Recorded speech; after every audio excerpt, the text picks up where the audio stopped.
രാമ ഹരേ ഹരേ ഹരേ കൃഷ്ണ കൃഷ്ണ കൃഷ്ണ ഹരേ ഹരേ.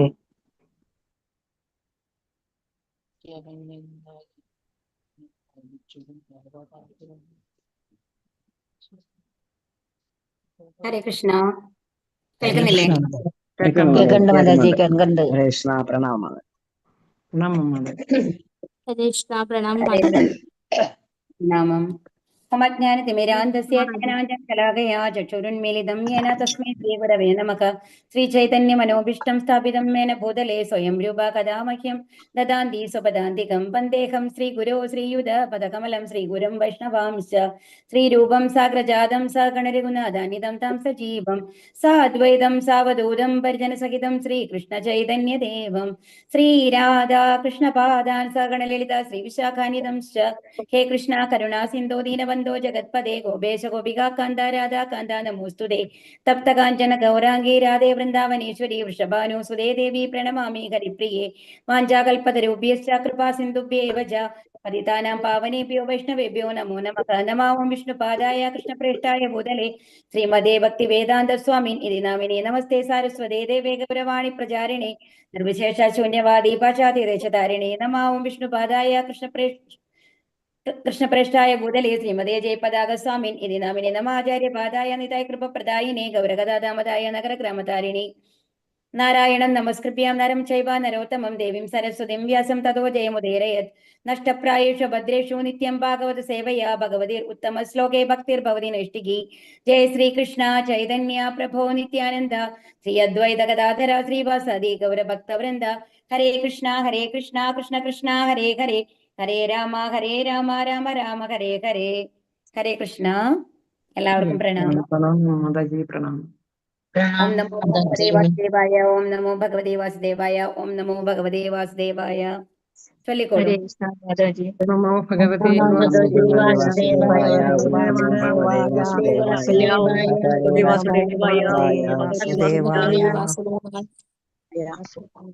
ഏകദാ ധനുരുദ്യമ്യ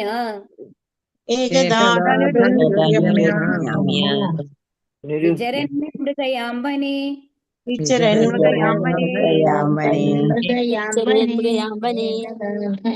മൃഗാനനുഗതശ്രാന്തഃ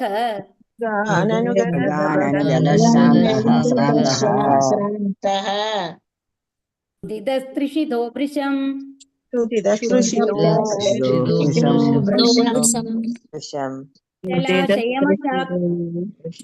ജലാശയമചക്ഷാണഃ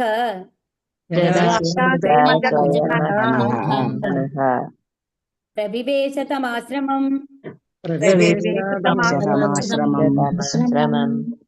ദദർശ മുനിവാസീനം ശാന്തം മീലിതലോചനം. ഹരേ കൃഷ്ണ. ഏകദാ ഒരിക്കൽ ധനുസും ശരങ്ങളും ഉദ്യമ എടുത്തുകൊണ്ട് ഏന്തിക്കൊണ്ട് വിചരൻ പിന്തുടർന്ന് മൃഗയാ വിനോദം വനേ വനത്തിൽ മൃഗാൻ കലമാനുകളെ അനുഗതഃ പിന്തുടരുന്ന നേരം ശ്രാന്തഃ തളർച്ച ക്ഷീണം ശ്രുതിതഃ വിശപ്പ് തൃഷിതഃ ദാഹമുള്ള വൃശം അതികഠിനമായ ജലാശയം അചക്ഷാണഃ അന്വേഷിക്കുന്ന വേളയിൽ പ്രവിവേശ അകത്തേക്ക് പ്രവേശിച്ചു. തം ആ വിസ്തൃതമായ ആശ്രമം ശമീകമുനിയുടെ ആശ്രമത്തിൽ ദദർച്ച കണ്ടു. മുനി ആസീനം ഉപവിഷ്ടനായിരിക്കുന്ന ശാന്തനായി മീലിതലോചനം നയനങ്ങളടച്ച് മീലിത അടഞ്ഞ ലോചനം നേത്രങ്ങൾ. വിവർത്തനം. ശ്രീല പ്രഭുപാദിക്ക് ജയ്. ഒരിക്കൽ പരീക്ഷിത് മഹാരാജാവ് വനത്തിൽ മൃഗയാ വിനോദത്തിൽ നായാട്ടിൽ ഏർപ്പെട്ടിരിക്കെ കലമാനുകളെ പിന്തുടർന്ന് അത്യന്തം പരിവലിഞ്ഞ അദ്ദേഹം ജലാശയം അന്വേഷിച്ച് നടക്കവേ വിസ്തൃതനായ ശമീക ഋഷിയുടെ ആശ്രമത്തിൽ പ്രവേശിക്കുകയും ചെയ്തു. ശാന്തനായി നേത്രങ്ങൾ അടച്ച് ധ്യാനനിരതനായിരുന്ന ശമീക ഋഷിയെ അദ്ദേഹം ദർശിച്ചു. ഇത് ഓൾറെഡി അറിയുന്ന കഥ തന്നെയാണ് അല്ലെ. ഇപ്പോഴാണ് നമ്മൾ കഥ പറയാൻ തുടങ്ങുകയാണ് സുത ഗോസ്വാമി. അപ്പൊ ഇവിടെ എന്താ പറയുന്നത്? പരീക്ഷിത് മഹാരാജാവ് എന്തിനു നായാട്ടിന് പോയിരിക്കുകയായിരുന്നു അല്ലെ. മൃഗങ്ങളുടെ പിന്നാലെ പോയിക്കൊണ്ടിരിക്കുമ്പോ ഒരു വിശപ്പും ദാഹവും സഹിക്കാൻ സാധിച്ചില്ല എന്നുള്ളതാണ് അദ്ദേഹത്തിന്. അപ്പൊ എന്ത് ചെയ്തു? അവിടെ എവിടെയെങ്കിലും വെള്ളം കിട്ടാൻ ഒരു വഴിയുണ്ടോ എന്നുള്ളത് നോക്കിയപ്പോ ശമീക മഹർഷിയുടെ ആ ആശ്രമം കണ്ടു. ആ ആശ്രമത്തിന്റെ ഉള്ളിലേക്ക് പ്രവേശിച്ചു. അപ്പൊ ആ മുനി എങ്ങനെയാണ് ഉണ്ടായിരുന്നത്? നേത്രങ്ങൾ അടച്ച് ധ്യാനനിരതനായിരുന്നു എന്നാണ് ഇവിടെ പറയുന്നത് അല്ലെ. അപ്പൊ ഭാവാർത്ഥം ശ്രീല പ്രഭുപാദിക്ക് ജയ്.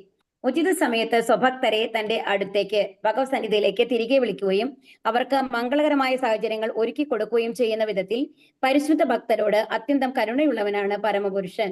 പരീക്ഷിത് മഹാരാജാവ് ഭഗവാന്റെ പരിശുദ്ധ ഭക്തനായിരുന്നു. ആകയാൽ അത്യന്തം പരിക്ഷീണനായി തീരാനും അതികഠിനമായ വിശപ്പും ദാഹവും അനുഭവപ്പെടാൻ തക്ക വിധം യാതൊരു കാരണവും അദ്ദേഹത്തിന് ഇല്ലായിരുന്നു. എന്നാൽ ഒരു ഭഗവത് ഭക്തൻ ഒരിക്കലും അത്തരം ശാരീരിക ആവശ്യകതകളാൽ ആകുലീകരിക്കപ്പെടുകയില്ല. അപ്പൊ ഇവിടെ എന്താ പറയുന്നത്, ഇത്രയും ഭാഗം എന്താ പറയണെന്നുണ്ടെങ്കിൽ, ഇപ്പോ ഭഗവാന് എങ്ങനെയാണെന്നുണ്ടെങ്കിൽ, ഇപ്പോ പരീക്ഷിത് മഹാരാജാവ് എന്ന് പറയുന്നത് ഒരു ശുദ്ധ ഭക്തനാണ് അല്ലെ. നമ്മൾക്ക് തന്നെ അറിയാം എന്താണ്, അമ്മയുടെ ഗർഭത്തിൽ ഇരിക്കുമ്പോൾ തന്നെ ഭഗവാനെ ദർശിച്ചിട്ടാണ് ഉള്ളത്. അതുകൊണ്ടാണ് പരീക്ഷിത്ത് എന്നുള്ള പേര് വന്നതും കൂടി. ഇത് നമ്മൾ പലതവണ പറഞ്ഞിട്ടുള്ള കാര്യമാണ്. അത്രയും ഭക്തനായിട്ടുള്ള ഒരു രാജാവാണ്. അപ്പൊ ആ രാജാവിന് ശരിക്കും പറഞ്ഞു കഴിഞ്ഞാൽ ഒരു ശുദ്ധ ഭക്തൻ എന്ന് പറയുമ്പോൾ ആ ഭക്തിയിൽ മുഴുകുന്ന ഒരാൾക്ക് സാധാരണഗതിയിൽ ഈ വിശപ്പും ദാഹവും ഒന്നും അദ്ദേഹത്തിന് അനുഭവപ്പെടില്ല എന്നാണ് പറയുന്നത്. ഇപ്പൊ നമ്മൾ ഹരേകൃഷ്ണ മന്ത്രമൊക്കെ ശരിക്കും നാമ ആഭാസം ട്ടോ, നാമ അപരാധമല്ല. ആദ്യം ഇപ്പൊ നമ്മൾക്ക് ഒരുപാട് ഡിസ്ട്രാക്ഷൻ ആയിട്ട് നമ്മൾ ജപിക്കുന്നത് നാമ അപരാധാണ്. പക്ഷെ നാമ ആഭാസം എന്നുള്ള സ്റ്റേജ് എന്ന് പറയുന്നത് പൂർണ്ണമായിട്ടും ഹരേ കൃഷ്ണ കൃഷ്ണ കൃഷ്ണ ഹരേ ഹരേ, ഹരേ രാമ രാമ രാമ ഹരേ ഹരേ എന്നുള്ളത് നമ്മൾ കേൾക്കുന്ന രീതിയിലാണ്. ഒരു തവണ പോലും നമ്മൾ മിസ്സാവാണ്ട് പൂർണ്ണ ശ്രദ്ധയോടുകൂടി നമ്മൾ ജപിച്ച് ആ ഒരു ലെവലിൽ ഇരിക്കുന്ന ഒരാൾക്ക് വന്നു കഴിഞ്ഞിട്ട് എത്ര നേരം ഇരുന്ന് കഴിഞ്ഞാലും വിശപ്പും ദാഹവും അറിയില്ല എന്നുള്ളതാണ്. അപ്പൊ അങ്ങനെയാണ് പറയുന്നത്. അപ്പൊ സാധാരണഗതിയിലെ ഒരു പരിശുദ്ധ ഭക്തന് വിശപ്പും ദാഹവും അനുഭവപ്പെടാൻ ഒരു കാരണവും ഉണ്ടായിരുന്നില്ല എന്നാണ് ഇവിടെ പറയുന്നത്. എന്തെന്നാൽ ഒരു ഭഗവത് ഭക്തൻ ഒരിക്കലും അത്തരം ശാരീരിക ആവശ്യകതകളാൽ അതായത് ആകുലപ്പെടില്ല എന്നുള്ളതാണ് ഇവിടെ പറയുന്നത്.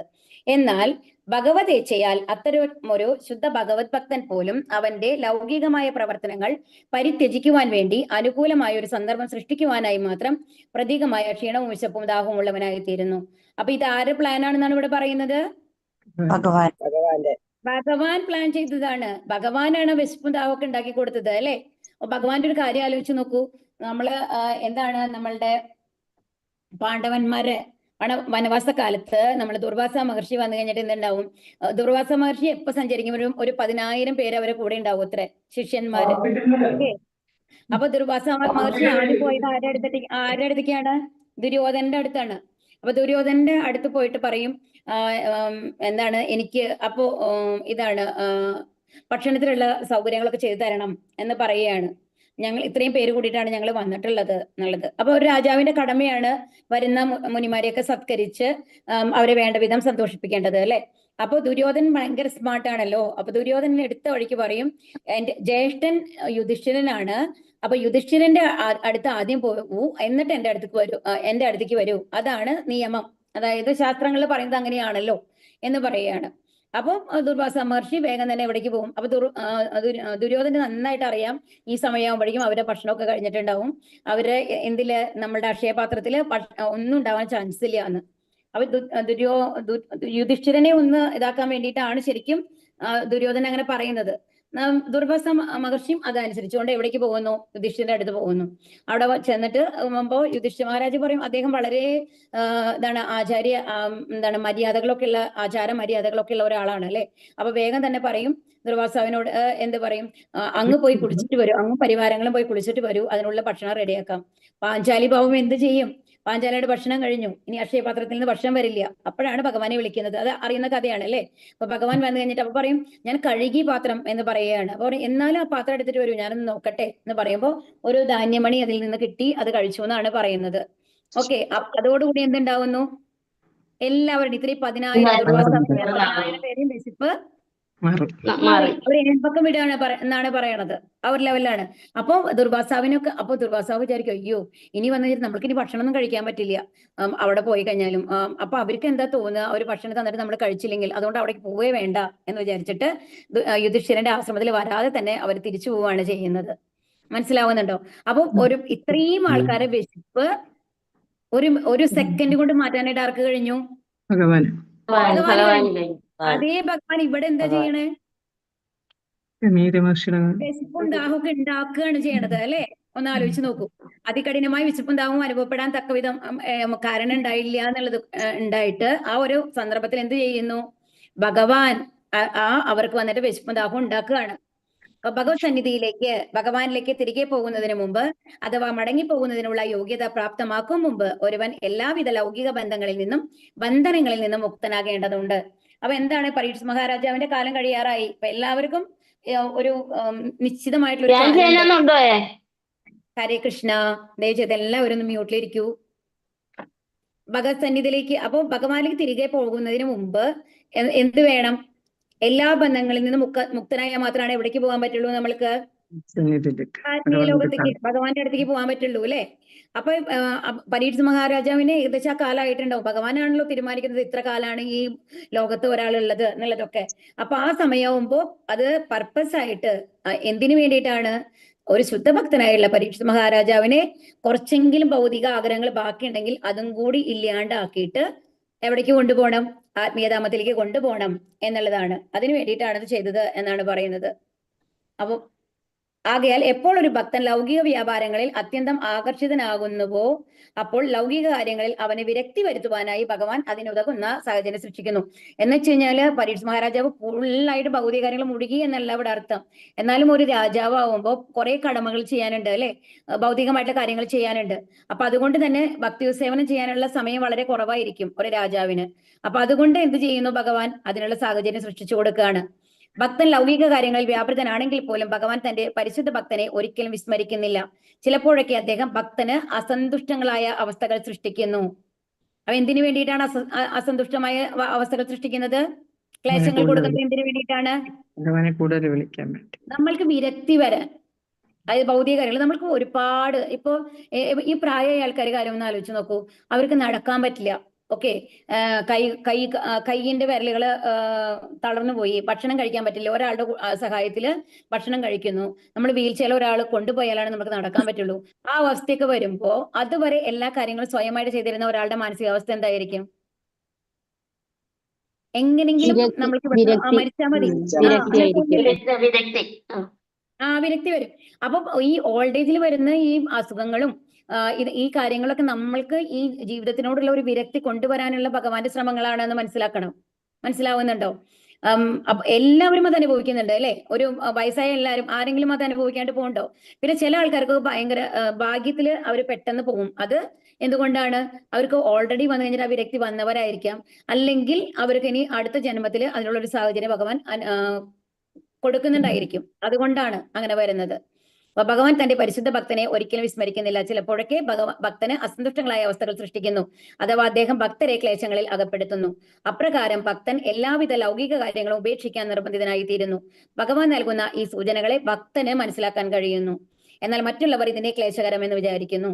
ഇപ്പൊ നമ്മൾക്ക് അറിയാം പരീക്ഷിത് മഹാരാജാവ് അതിൽ എങ്ങനെയാണ് റിയാക്ട് ചെയ്തത് ആ സമയത്ത്. ഇത് ശമീക മഹർഷിയുടെ മകൻ ശപിക്കുന്നത് മുമ്പ് തന്നെ, അത് അറിയുന്നതിന് മുമ്പ് തന്നെ എന്താണ് രാജാവിന്റെ ഉള്ളിലുണ്ടായിരുന്നത്? ഞാൻ അത്രയും വലിയ ഒരു അപരാധമാണ് ചെയ്തത്, എങ്ങനെയാണ് ഇതിന് പരിഹാരം ചെയ്യേണ്ടത് എന്നുള്ള ചിന്തയിലായിരുന്നു രാജാവ് ഉണ്ടായിരുന്നത്. അപ്പോഴാണ് അറിയുന്നത് ഇങ്ങനെ ശാപം കിട്ടിയിട്ടുണ്ടെന്ന്. അതോടുകൂടി എന്താ ചെയ്യുന്നത്? ഇനി 7 ദിവസമേ ഉള്ളൂ. എല്ലാം മറ്റുള്ളവരെ ഏൽപ്പിച്ചിട്ട് ഭരണകാര്യങ്ങളൊക്കെ തന്റെ അനന്തരാവകാശികളെ ഏൽപ്പിച്ചുകൊണ്ട് അപ്പൊ തന്നെ പടിയിറങ്ങുകയാണ് ചെയ്യുന്നത്. ഇത്രയും അധികം വയസ്സായിട്ടുള്ള ഒരു രാജാവായിരുന്നില്ല പരീക്ഷിത്ത്. ഉടനെ ഇനി പൂർണ്ണമായും ഭക്തി സേവനത്തിൽ മുഴുകണം, ഭഗവാന്റെ ധ്യാനത്തിൽ ഇരിക്കണം എന്ന് വിചാരിച്ചുകൊണ്ടാണ് എവിടേക്ക് വരുന്നത്? നദീതീരത്തേക്ക് വരുന്നത് അല്ലെ, ഗംഗാ നദി തീരത്തേക്ക് വരുന്നത്. അതുകൊണ്ട് ഇത്രയും വലിയൊരു ശാപമാണ്, നമ്മളെ സർപ്പം കടിച്ച് മരിക്കാനാണ് പോകുന്നത് എന്ന് അറിഞ്ഞിട്ട് പോലും ആര് ഭയപ്പെട്ടില്ല? അല്ല, ഇപ്പൊ നമ്മൾക്ക് കുന്തി സ്തുതി നമ്മളിത് ഓൾറെഡി പഠിച്ചു കഴിഞ്ഞതാണ് അല്ലെ. അപ്പൊ കുന്തി സ്തുതിയിൽ കുന്തി എങ്ങനെയാണ് പ്രാർത്ഥിക്കുന്നത്?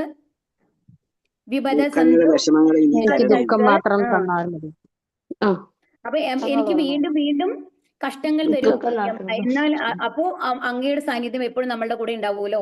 അപ്പൊ അവർക്ക് കഷ്ടങ്ങൾ ഉണ്ടാവുന്നതല്ല പ്രധാനം, എപ്പോഴും ഭഗവാന്റെ സാന്നിധ്യം ഉണ്ടാവണം എന്നുള്ളതാണ്. അതാണ് ഒരു ശുദ്ധ ഭക്തന്റെ മനോഭാവം.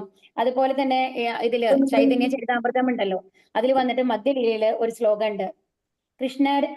കൃഷ്ണരയേ ഭക്ത സാധു കൃഷ്ണ കരിമാനെ സേത പരമാർത്ഥ സകല ദുഃഖഹാനി എന്ന് പറഞ്ഞിട്ടുള്ള ഒരു ശ്ലോകം ഉണ്ട്. അതിൽ എന്താ പറയണെന്നുണ്ടെങ്കിൽ എല്ലാ ഈ ഒരു ശുദ്ധഭക്തൻ എന്ന് പറയുന്നത് എന്ത് ക്ലേശങ്ങളും എന്ത് ബുദ്ധിമുട്ടുകളും ആ ഒരു ശുദ്ധഭക്തന് കൊടുക്കുമ്പോൾ ആ ഭക്തൻ എങ്ങനെയാണ് അതിനെ കാണുന്നത്?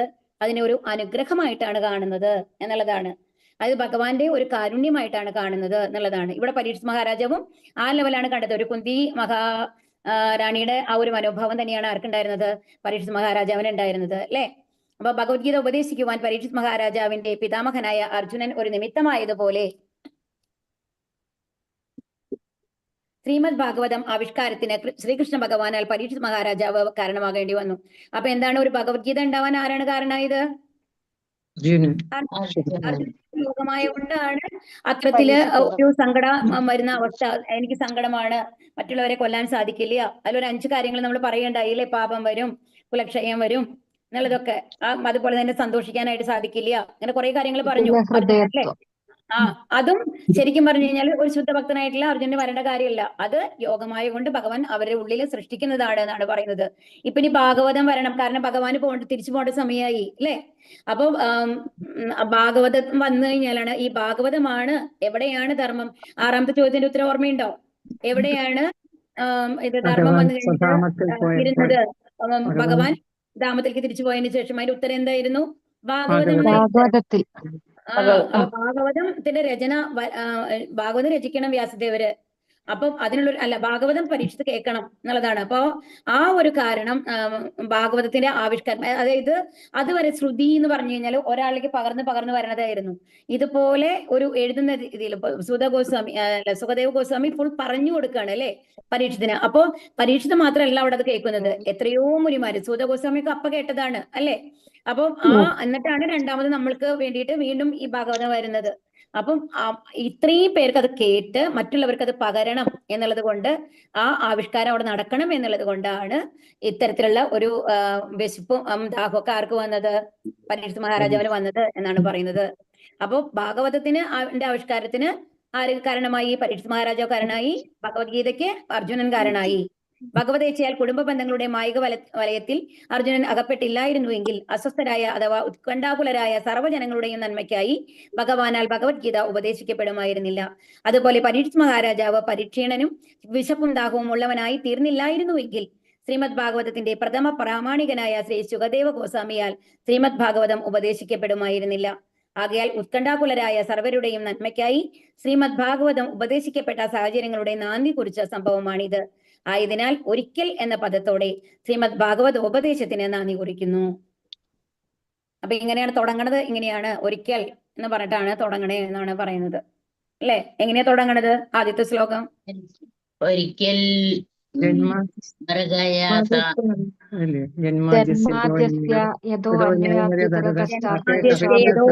തുടങ്ങണത്, അല്ലെ? പറയുന്നത് ശരിക്കും പറഞ്ഞാൽ അതില് എന്താ പറയുന്നത്?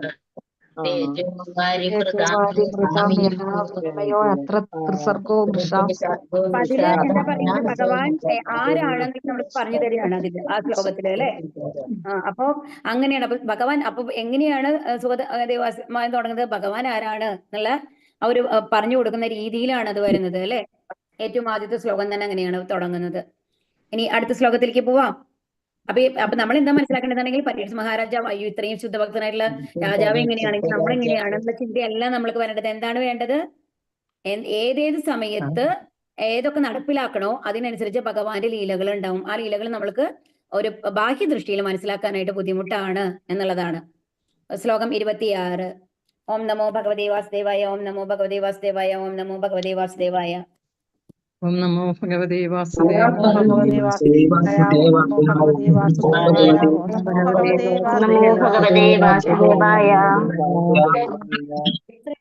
േന്ദ്രിയ പ്രാണം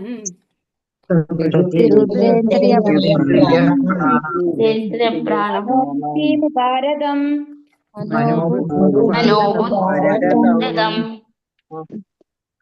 സ്ഥാനത്രയാത് പരം പ്രാപ്തം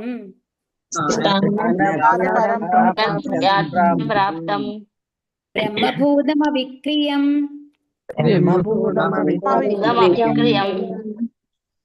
ഹരേ കൃഷ്ണ. പ്രതിരുദ്ധ നിയന്ത്രിച്ചു, അടക്കി നിർത്തി. ഇന്ദ്രിയങ്ങൾ, പ്രാണവായു, മനസ്സ്, ബുദ്ധി, ഉപാരതം നിഷ്ക്രിയം, സ്ഥലങ്ങൾ, ത്രയാത് മുന്നിൽ, പരം അതീന്ദ്രിയമായ, പ്രാപ്തം സ്വായത്തമാക്കി, ബ്രഹ്മഭൂതം ഗുണത്തിൽ പരമപുരുഷന് സമാനമായ, അവിക്രിയം അകൃത്രിമമായ വിവർത്തനം. ശ്രീല പ്രഭുപാദിക്ക് മുനിയുടെ ഇന്ദ്രിയങ്ങൾ, ശ്വാസം, മനസ്സ്, ബുദ്ധി എന്നിവയെല്ലാം ഭൗതിക പ്രവർത്തനങ്ങളിൽ അഥവാ ലൗകിക കർമ്മങ്ങളിൽ നിന്നും നിരോധിച്ച് ജാഗ്രത, സ്വപ്നം, അബോധം എന്നീ 3 അവസ്ഥകളിൽ നിന്നും ഒഴിഞ്ഞ് ഗുണത്തിൽ പരമ തുല്യമായതും അതീന്ദ്രിയവും ആത്മജ്ഞാനപരവുമായ അവസ്ഥ ആർജിച്ച് സമാധിയിൽ നിവിഷ്ടനായി. അപ്പൊ ഇത് വളരെ ഇതായിട്ടുള്ള ഒരു ശ്ലോകമാണ് കേട്ടോ. ഇവിടെ എന്താ പറയുന്നത്? ആ മുനിയുടെ, ശമീക മുനിയെ പറ്റിയിട്ടാണ് ഇവിടെ പറയുന്നത്.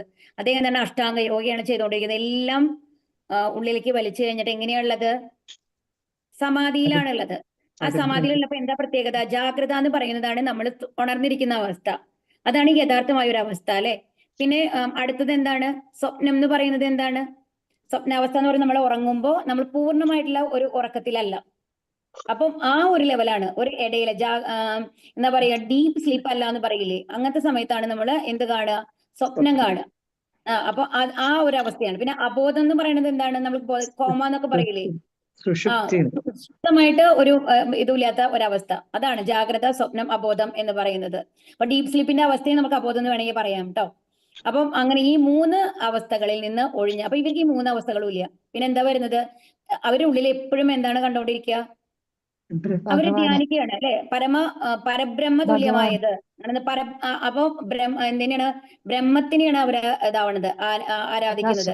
അതീന്ദ്രിയവും ആത്മജ്ഞാനപരമായ അവസ്ഥ, അതാണ് സമാധി ലെവലിൽ വന്നു കഴിഞ്ഞിട്ട്. അപ്പൊ ഇവിടെ എന്താണ്? ഇദ്ദേഹം എന്താണ്? ബ്രഹ്മഭൂത അവസ്ഥയിൽ എത്തി എന്നുള്ളതാണ്. ബ്രഹ്മഭൂത അവസ്ഥയിലാണ്. അതുകൊണ്ട് പുറത്ത് എന്ത് നടന്നാലും അവരുടെ പ്രത്യേകത എന്താണ്? സ്ഥിതപ്രജ്ഞന്റെ ഇതൊക്കെ നമ്മൾ പഠിച്ചു, അല്ലെ? സ്ഥിതപ്രജ്ഞ, കാഭാഷ എന്നൊക്കെ പറഞ്ഞിട്ട് നമ്മൾ പഠിച്ചിട്ടുണ്ടായിരുന്നു. എന്താണ്? അവർക്ക് വന്നിട്ട് ചൂടും തണുപ്പും വ്യത്യാസമില്ല, ദുഃഖങ്ങളും സുഖങ്ങളും വ്യത്യാസമില്ല. പിന്നെന്താണ് പറയുന്നത്? 2:58 ഇതില് ഈ ശ്ലോകമായിട്ട് കണക്ട് ചെയ്തിട്ട് വരുന്ന ശ്ലോകം എന്ന് പറയുന്നത് 2:58 ഏതാണ്? യഥാ സംഹരതേ ചായം കൂർമോങ്കാനീവ സർവശഃ ഇന്ദ്രിയാണി ഇന്ദ്രിയാർത്ഥേഭ്യ തസ്യ പ്രജ്ഞാ പ്രതിഷ്ഠിത. അതിലെന്താ പറയണത്? ആമ തന്റെ അവയവങ്ങളെ തോടിനുള്ളിലേക്ക് വലിക്കുന്നത് പോലെ ഇന്ദ്രിയങ്ങളെ വിഷയങ്ങളിൽ നിന്ന് പിൻവലിക്കാൻ കഴിയുന്നവനാണ് സ്ഥിതപ്രജ്ഞൻ. ഒരു ആമ എന്താ ചെയ്യണത്? എല്ലാ കാര്യങ്ങളും, അതായത് ഒരു പേടി, എന്തെങ്കിലും ഒരു അപകടം ഉണ്ടെന്ന് പറയുമ്പോൾ എന്താ ചെയ്യുക? എല്ലാ ഇന്ദ്രിയങ്ങളും ഉള്ളിലേക്ക് വലിക്കും, അല്ലെ? അതിനൊരു തോട് എന്ത് ചെയ്തു കഴിഞ്ഞാലും അതിന്റെ പുറത്തുനിന്ന് അനക്കേ അറിയില്ല നമുക്ക്. വലിച്ചെറിഞ്ഞാലും കൂടി അത് പുറത്തേക്കേ വരില്ല. അതുപോലെ തന്നെ എന്താണ്? നമ്മളുടെ ഭൗതിക കാര്യങ്ങളിൽ നിന്നും എല്ലാ ഇന്ദ്രിയങ്ങളെയും പിൻവലിച്ച ഒരാളാണ് ആര്? സ്ഥിതപ്രജ്ഞൻ, അല്ലെങ്കിൽ ബ്രഹ്മഭൂത സ്റ്റേജിലുള്ള ആൾക്കാര് എന്ന് പറയുന്നത്. ആ ഒരു അവസ്ഥയിലാണ് ആരുള്ളത്? ശമീക മുനി ഉള്ളത്. അതിൽ കുറെ ശ്ലോകങ്ങളുണ്ട് കേട്ടോ. ശരിക്കും പറഞ്ഞാല് 8:12 സമയവും, അതുകൊണ്ടാണ്. 8:12 ഏത് ശ്ലോകമാണ്?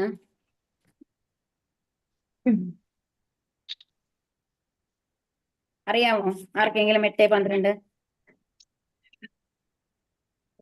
ഇതാണ്. സർവദ്വാരാണി സംയമ്യ മനോഹൃതി നിരുദ്ധ്യ മൂർധ്യാധായാത്മന പ്രാണം ആസ്ഥിതോ യോഗധാരണ. ഒരു യോഗം പരിശീലനത്തിൽ ആദ്യമായി ഇന്ദ്രിയങ്ങളുടെ കഥ അടയ്ക്കുകയാണ്. ഇപ്രകാരം ഇന്ദ്രിയങ്ങളെ സംയമിച്ച് മനസ്സിനെ ഹൃദയത്തിൽ ഏകാഗ്രമാക്കുകയും പ്രാണവായുവിനെ മൂർധാവിൽ സ്ഥിരീകരിക്കുകയും ചെയ്താൽ യോഗസ്ഥനാകാം. അതാണ്. അങ്ങനെ കുറെ ശ്ലോകങ്ങൾ നിങ്ങൾക്ക് ഭഗവത്ഗീതയിൽ കാണുന്നതുമായിട്ട് ബന്ധപ്പെടുത്തിയിട്ട് കേട്ടോ. അപ്പം അങ്ങനെ ആ ഒരവസ്ഥയിലാണ് ആരുള്ളത്? ശമീക മുനി ഉള്ളത്. ഭാവാർത്ഥം: ശില പ്രഭുപാദ് കി ജയ്. രാജാവ് പ്രവേശിച്ച ആശ്രമത്തിലെ മുനി യോഗസമാധിയിൽ ആയിരുന്നതായി കാണപ്പെട്ടു. അതീന്ദ്രിയത സംബന്ധിച്ച സൈദ്ധാന്തികമായ ജ്ഞാനം ശാരീരികവും മാനസികവുമായ പ്രവർത്തനങ്ങളിലൂടെ സമാധി പ്രാപിക്കുന്ന യഥാർത്ഥ ആത്മസാക്ഷാത്കാരം, വളരെ അംഗീകൃതമായ ഭക്തിയോഗ പ്രക്രിയ അഥവാ ഭഗവാന്റെ ഭക്തിയുത സേവനത്തിൽ ഇന്ദ്രിയങ്ങളെ നിരതമാക്കൽ എന്നീ 3 പ്രക്രിയകളാൽ അതീന്ദ്രിയ അവസ്ഥ പ്രാപ്തമാകുന്നു. അപ്പൊ നമുക്ക് അതീന്ദ്രിയ അവസ്ഥ പ്രാപ്താക്കാനുള്ള 3 മാർഗങ്ങളാണ് പറയണത്. ആദ്യം എന്താണ്? ശാരീരികവും മാനസികവുമായ എന്താണ്? പ്രവർത്തനങ്ങളിലൂടെ ആണ്. അതായത് ഇതുപോലെ ഇന്ദ്രിയങ്ങളെയൊക്കെ നിയന്ത്രിച്ചുകൊണ്ട് നമ്മൾ സമാധി ലെവലിൽ വന്നിട്ട്. ഓക്കെ. പിന്നെയോ ഭക്തിയോഗ പ്രക്രിയ, ഭക്തിയുത സേവനങ്ങളിൽ കൂടെ ഇന്ദ്രിയങ്ങളെ നിരതമാക്കിയിട്ട് എന്നുള്ളതാണ് പറയുന്നത്. എന്നീ 3 പ്രക്രിയകളാൽ ദ്രവ്യത്തിൽ നിന്നും ജീവസത്തകളിലേക്കുള്ള ഇന്ദ്രിയ ജ്ഞാനത്തിന്റെ പടിപടിയായുള്ള വളർച്ചയെ സംബന്ധിച്ച അറിവും ഭഗവത്ഗീതയിലുണ്ട്. നമ്മുടെ ഭൗതിക ശരീരവും മനസ്സും ജീവസത്തയിൽ നിന്നും ആത്മാവിൽ നിന്നും ഉടലെടുത്തവയാണ്. നമ്മുടെ ഭൗതിക ശരീരവും മനസ്സും എന്താന്ന് ഏതിൽ നിന്നാണ് ഉടലെടുത്തുന്ന പറയണത്? ഇവിടെ ജീവസത്ത എന്ന് പറയുന്നത്, ശരിക്കുള്ള ജീവസത്ത എന്ന് പറയുന്നത് എന്താണ്? നമ്മുടെ ആത്മാവാണ്. മനസ്സിലായോ? ജീവസത്ത അത് വീണ്ടും എടുത്തു പറഞ്ഞേക്കുന്നതാണ് കേട്ടോ. അവിടെ ജീവസത്ത എന്ന് പറഞ്ഞ ആത്മാവാണ്. അത് രണ്ടും എഴുതിയിരിക്കുന്നു എന്ന് മാത്രമേ ഉള്ളൂ. മാത്രമല്ല ദ്രവ്യത്തിന്റെ അഥവാ ഭൗതിക വിഷയങ്ങളുടെ ത്രിഗുണങ്ങളിൽ സ്വാധീനിക്കപ്പെടുകയാൽ നാം നമ്മുടെ യഥാർത്ഥ വ്യക്തിത്വം വിസ്മരിക്കുന്നു. അപ്പൊ ഈ സ്ഥൂല ശരീരവും സൂക്ഷ്മ ശരീരവും നമ്മൾ സ്വീകരിക്കുമ്പോൾ അത് വന്നിട്ട് ഏത് ഗുണങ്ങളുടെ 3 പ്രകൃതി ഗുണങ്ങളുടെ അടിയിലാണുള്ളത് അല്ലെ? നമ്മൾ സൃഷ്ടി നടക്കുമ്പോൾ തന്നെ പറയുന്നുണ്ട്. കാരണം ഈ 24 മൂലകങ്ങളിൽ ഒന്നായിട്ട് വരുന്നത് എന്താണ്? 3 പ്രകൃതി ഗുണങ്ങളാണ്. അപ്പൊ ആ 3 പ്രകൃതി ഗുണങ്ങളോടും കൂടി ചേർന്നിട്ടാണ് നമ്മുടെ സ്ഥൂല ശരീരവും സൂക്ഷ്മ ശരീരവും വരുന്നത്. അപ്പൊ എന്ത് ചെയ്യുന്നു? നമ്മള് ഭഗവാനെ മറക്കുന്നു, നമ്മൾ ആരാണെന്ന് മറക്കുന്നു. ജ്ഞാനപ്രക്രിയ ആത്മാവിന്റെ വാസ്തവികതയെക്കുറിച്ച് തത്വപരമായി സിദ്ധാന്തീകരിക്കുന്നു. എന്നാൽ ഭക്തിയോഗം സചേതനമായ ആത്മാവിനെ കർമ്മങ്ങളിൽ നിരതമാക്കുന്നു. അപ്പൊ ഭക്തിയോഗം പക്ഷെ എന്താ നടത്തുന്നത്? നമ്മുടെ ആത്മാവിനെ അവിടെ ഭക്തി സേവനം ബന്ധപ്പെട്ട് കിടക്കുന്നത് ആത്മാവിനോടാണ്. മറ്റേ നമ്മുടെ ഭൗതികമായിട്ട് മറ്റു കാര്യങ്ങളൊക്കെയോ ശരീരവുമായി ബന്ധപ്പെട്ടാണ്. അതാണ് വ്യത്യാസം ട്ടോ. അതാണ് നമ്മൾ മനസ്സിലാക്കേണ്ടത്. ദ്രവ്യത്തിന്റെ ഉപലബ്ധി അഥവാ ഭൗതിക വസ്തുക്കളെ സംബന്ധിച്ച ജ്ഞാനം പിന്നെയും ഇന്ദ്രിയങ്ങളുടെ സൂക്ഷ്മാവസ്ഥകളെ അധികരിക്കുന്നു എന്നുള്ളതാണ് ഇവിടെ വരേണ്ടാവുക കേട്ടോ. അഥവാ വെല്ലുന്നു. ഇന്ദ്രിയങ്ങൾ സൂക്ഷ്മ മനസ്സിനെയും പിന്നെ ശ്വസന പ്രവർത്തനങ്ങളെയും അനന്തരം ക്രമേണ ബുദ്ധിയെയും അധികരിക്കുന്നവയാണ്. ഇന്ദ്രിയങ്ങൾ ആദ്യം എന്തിനെയാണ് കീഴടക്കുന്നത്? മനസ്സിനെ കീഴടക്കും. അല്ലെങ്കിൽ നമുക്ക് എന്തെങ്കിലും കാണുമ്പോൾ ഭയങ്കരമായിട്ട് ആകർഷണം വരികയാണ് അല്ലെ? അപ്പൊ മനസ്സ് അതിലേക്ക് പോകുന്നു. പിന്നെയോ പിന്നെ ബുദ്ധി അതിലേക്ക് പോകും അല്ലെ? അങ്ങനെയാണ്. അപ്പോൾ എന്നിട്ട് എന്താണ്? ഇന്ദ്രിയങ്ങൾ സൂക്ഷ്മ മനസ്സിനെയും പിന്നെ ശ്വസന പ്രവർത്തനങ്ങളെയും അനന്തരം ക്രമേണ ബുദ്ധിയെയും അധികരിക്കുന്നവയാണ് അഥവാ വെല്ലുന്നവയാണ്. യോഗ പ്രക്രിയയിലെ യാന്ത്രിക പ്രവർത്തനങ്ങളിലൂടെ അഥവാ ഇന്ദ്രിയ സംയമനം പാലിച്ച് ധ്യാനം പരിശീലിക്കുന്നതിലൂടെ ശ്വസന പ്രക്രിയയെ നിയന്ത്രിച്ച് ബുദ്ധി അർപ്പിച്ച് അതീന്ദ്രിയാവസ്ഥയിലേക്ക് ഉയരുന്നു. ഇത് നമ്മൾ ഭഗവത്ഗീത 6ാമത്തെ ചാപ്റ്ററിൽ പഠിച്ചിട്ടുണ്ട്, ഓർമ്മയില്ലേ? കാരണം എല്ലാം നമ്മളുടെ എല്ലാ ഇന്ദ്രിയങ്ങളും ഉള്ളിലേക്ക് വലിച്ച് വായു, അങ്ങനെ 5 തരത്തിലുള്ള വായുക്കളാണുള്ളത്. വ്യാനവായു, ഉദാനവായു, സമാനവായു, പ്രാണവായു, അങ്ങനെ 5 വായുക്കളുണ്ട് അല്ലെ? ഈ 5 അതാണ് നമ്മള് ഈ പൂജ ചെയ്യുമ്പോൾ നമ്മള് കേട്ടിട്ടുണ്ടോന്ന് അറിഞ്ഞൂടാ. നിങ്ങൾ ഈ അമ്പലങ്ങളിലൊക്കെ പോയി കഴിഞ്ഞാൽ വ്യാനായ സ്വാഹ, ഉദാനായ, നമ്മൾ ഭക്ഷണമൊക്കെ കൊടുക്കുമ്പോൾ ഭഗവാന് ഭക്ഷണം കൊടുക്കുന്ന സമയത്ത് അതിനു മുമ്പ് ജപിക്കുക എങ്ങനെയാണ്? ഓം വ്യാനായ സ്വാഹ, ഉദാനായ സ്വാഹ, അപാനായ സ്വാഹ, സമാനായ സ്വാഹ, പ്രാണായ സ്വാഹ, ബ്രഹ്മണേ സ്വാഹ, ബ്രഹ്മാർപ്പണം ബ്രഹ്മകവീർ ബ്രഹ്മാഗ്നോ ബ്രഹ്മണാഹുതം ബ്രഹ്മൈവതേന ഗന്തവ്യം ബ്രഹ്മകർമ്മ സമാധിന. ഇങ്ങനെ ചൊല്ലും. ഇങ്ങനെ ചൊല്ലിയിട്ടാണ് നമ്മൾ ഭഗവാന് ഭക്ഷണം കൊടുക്കുക. നമ്മളുടെ ഈ അമ്പലങ്ങളിലൊക്കെ കാണാം. ഇവിടെ തമിഴ്നാട്ടിൽ ഒക്കെയുള്ള ആൾക്കാരാണെങ്കിൽ അറിയും, അവർ കുറച്ച് ഉറക്കെയാണ് ചൊല്ലുക. അത് കാരണം നമുക്ക് കേൾക്കാനായിട്ട് സാധിക്കും. നമ്മുടെ നാട്ടിൽ അവർ ഉറക്കെ പറയില്ലല്ലോ, അതുകൊണ്ട് നമ്മൾക്ക് അറിയില്ല. അങ്ങനെയാണ്. അപ്പൊ എന്താ ചെയ്യുന്നത്? അപ്പൊ എന്ത് ചെയ്യുന്നു എന്നുണ്ടെങ്കിൽ ഈ വായുകളെ മുഴുവൻ നിയന്ത്രിച്ചിട്ട് എന്ത് ചെയ്യുന്നു? ബുദ്ധി അതിൽ അർപ്പിച്ച് അതീന്ദ്രിയാവസ്ഥയിലേക്ക് എത്തുന്നു. ഈ അതീന്ദ്രിയാവസ്ഥയിൽ എത്തിയ അവർക്ക് എന്താ ഗുണം എന്നുണ്ടെങ്കിൽ അവർ യോഗസിദ്ധിയിലേക്കുള്ള ഒരു ലെവലിലേക്ക് ആദ്യം എത്തും എന്നുള്ളതാണ്. അവർക്ക് എപ്പോ വേണമെങ്കിലും ഈ പ്രാണവായുവിനെ എന്ത് ചെയ്യാം? നമ്മുടെ ബ്രഹ്മരന്ധ്രത്തിൽ കൂടെ പുറത്തെടുക്കാം.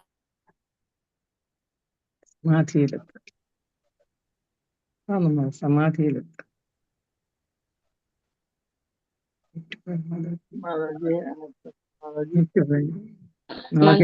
നെറ്റ് പോയെന്ന് തോന്നുന്നു. നെറ്റ് പോയി കാണും. കേൾക്കുന്നില്ല മാതാജി. മാതാജി ഇതായി ഔട്ടായി പോയി. സമയമായി 2:56. സമയമായി. 56ആയി. 2:56.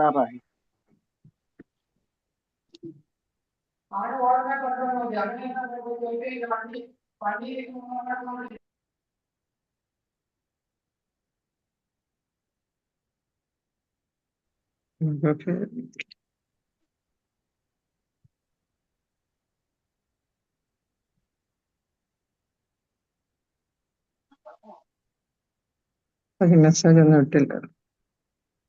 നെറ്റ് പോയേക്കോ മാതാജിയുടെ. അതാ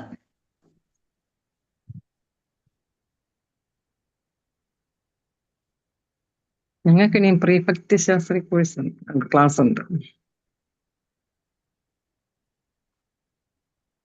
ജൂലി റോയ് മാതാജി ഏത് ലെവലിലാ ഇപ്പൊ? കൃഷ്ണ മാതാജി. കൃഷ്ണ മാതാജി. മാതാജി ഇപ്പം ഏത് ലെവലിലാ? ഇപ്പം പിന്നെ എന്തോ നെറ്റ് പ്രോബ്ലം ഉണ്ട് കേട്ടോ ആക്ച്വലി. അപ്പൊ ഇതിൽ എന്തോ മനസ്സിലാക്കണമെങ്കിൽ ഒരു മിനിറ്റ്. ഈ ബ്രഹ്മഭൂത അവസ്ഥ എന്ന് പറയുന്നത് പരീക്ഷ മഹാരാജാവ് ഭക്തിയോഗമാണ് ചെയ്തിരുന്നത്. ഓക്കെ. പക്ഷേ നമ്മളുടെ ശമീക മഹർഷിയോ ധ്യാനാണ് ചെയ്തിരുന്നത്, അഷ്ടാംഗ യോഗ. അപ്പൊ ഈ ശമീക മഹർഷി മാക്സിമം എവിടെ വരെ എത്തുള്ളൂ? ബ്രഹ്മജ്യോതി വരയ്ക്കാണ് എത്തുള്ളൂ. പക്ഷെ ഈ ശമീക മഹർഷിയുടെ ത്രൂ ശാപം ഏർപ്പെട്ട് കഴിഞ്ഞാലും 7 ദിവസം കൊണ്ട് പരീക്ഷ മഹാരാജ് എവിടേക്ക് പോയി? ഭഗവാന്റെ ഗോലോക വൃന്ദാവനത്തിലേക്ക് പോയി അല്ലേ? അതാണ് ഭക്തിയോഗത്തിന്റെ എന്തിന്റെയും വ്യത്യാസം. സാധാരണ ഒരു യോഗ പദ്ധതിയിലൂടെ ഭഗവാനെ എത്താൻ ശ്രമിക്കുന്നവരുടെ വ്യത്യാസം എന്നുള്ളതും കൂടി നമ്മൾ ഇവിടെ ചിന്തിക്കണം എന്നുള്ളതാണ് കേട്ടോ. ഹരേ കൃഷ്ണ. വാഞ്ചാകൽപതരുഭ്യശ്ച കൃപാ സിന്ധുഭ്യേവ ച പതിതാനാം പാവനേഭ്യോ വൈഷ്ണവേഭ്യോ നമോ നമഃ. ജയ ഗുരു മഹാരാജ് ജയ്. ഒരു പ്രേമാനന്ദേ ഹരേ ഹരേ. ഹരേ കൃഷ്ണ. ഹരേ കൃഷ്ണ.